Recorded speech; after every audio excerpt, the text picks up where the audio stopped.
नमस्कार, मैं पायल कनौजिया। जहां उत्तर प्रदेश उत्तराखंड के लोगों की आवाज ताकत और एकता के साथ गूंजती है, ऐसे ही today 24 news Uttar Pradesh Uttarakhand channel में आप सभी का स्वागत है।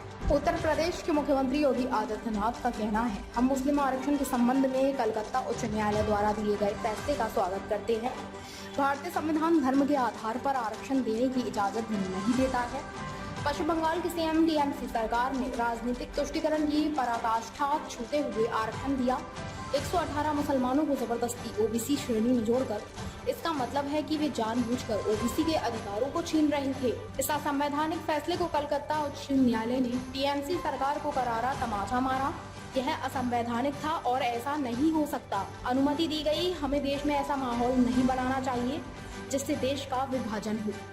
राजनीतिक तुष्टीकरण की पराकाष्ठा पर चलते हुए सन 2010 में 118 मुस्लिम जातियों को जबरन ओबीसी में घुसेड़ करके उन्हें ये आरक्षण दिया था। यानी 118 ये जातियां, इसका मतलब ओबीसी का हक जबरदस्ती हड़प रही थी।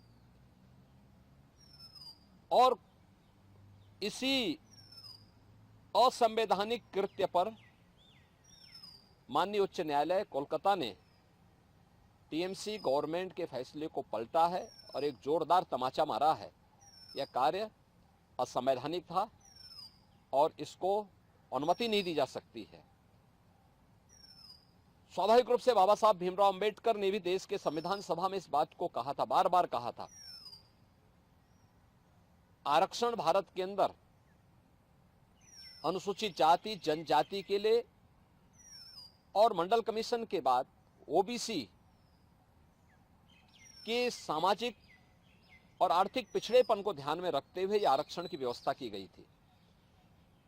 लेकिन धर्म के आधार पर आरक्षण की इजाजत भारत का संविधान कभी नहीं देता।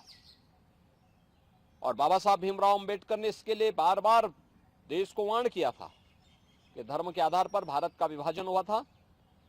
हमें फिर से कोई ऐसी स्थिति नहीं पैदा करनी चाहिए जो इस देश को विभाजन की ओर धकेले। और मुझे लगता है कि यह फैसला एक नजीर बनना चाहिए। यह फैसला जो कर्नाटक के अंदर कांग्रेस की सरकार ने ओबीसी के अधिकार पर